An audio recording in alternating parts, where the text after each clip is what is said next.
সম্পর্ক টিকিয়ে রাখার জন্য তার কাছে অনেক ছোট হয়েছি। ভুল না করেও তার কাছে ক্ষমা চেয়েছি।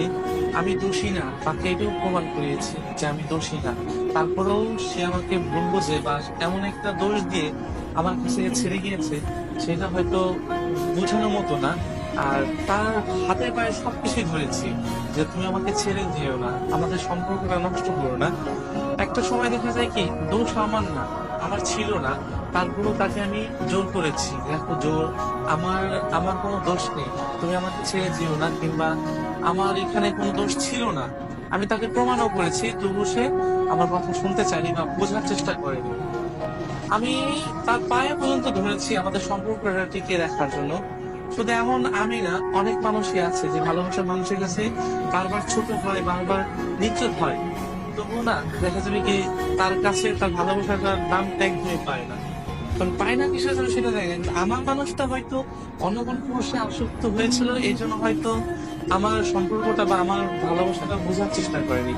কারণ একটা মানুষের কাছে বারবার ছোট হচ্ছি, তার কাছে একটা সময় যে নিজেকে নিজের ভালোবাসা বোঝানোর জন্য তার পা পর্যন্ত ধরছি। কারণ সে আমার, আমি যে তার ভালোবাসার মানুষ হয়ে তার পা ধরেছি, তবু সে সেটা মাথায় নিয়েনি।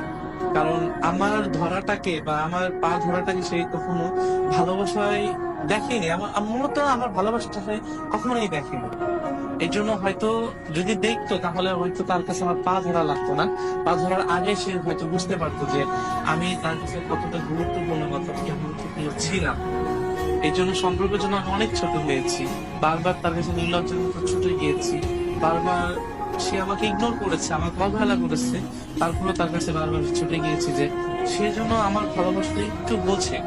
হয়তো বা চেয়েছি যে দুজনের ভালোবাসাটা সুন্দর থাক, কিংবা ভালোবাসাটা এমন ভাবে দুজনের গড়ে উঠুক যেন ভালোবাসাটা ফাটল না ধরে, সম্পর্কটা বিচ্ছিন্ন না হয়ে। এই জন্যই হয়তো বারবার ছুটে গিয়েছে যে এটা কথা আছে না যে একটা মানুষ শক্ত হলে আরেকটা মানুষ সে নরম হতে হবে। এই জন্য আমি ছেলে মানুষ হয়ে দেখবেন কি, ছেলে মানুষ কিন্তু সবার কাছে কিন্তু নত হয় না, নত একমাত্র তার কাছে হয় যে মানুষটাকে ভালোবাসে, তার কাছে নত হয়। ঠিক তা অন্য কারো কাছে দেখবেন একটা ছেলে কখনই নত হতে চাবে না, কিন্তু যে মানুষটার কাছে ভালোবাসে বা যে মানুষটাকে ভালোবাসা পায়, তার কাছে একমাত্র নত হয়। এই জন্য অবহেলা করার পরও ছুটে গিয়েছি নির্লজ্জের মতো, তার পা ধরেছি, পা ধরে মাপ চেয়েছি, কিংবা অনেক আগুন উন্নতি করার পরও আমি তাকে ধরে রাখতে পারিনি। কারণ সে মানুষটি আমার কাছে থাকার ছিল না, এই জন্য হয়তো আমার কাছে থাকেনি, চলে গিয়েছে। কিন্তু এটা দেখেন, আমি নির্লজ্জের মতো ছুটে গিয়েছি, কিন্তু এটা কোনো কিছু যায় আসে না। এবং আমি কষ্ট পেয়েছি দিনের পর দিন, এখনো পাচ্ছি।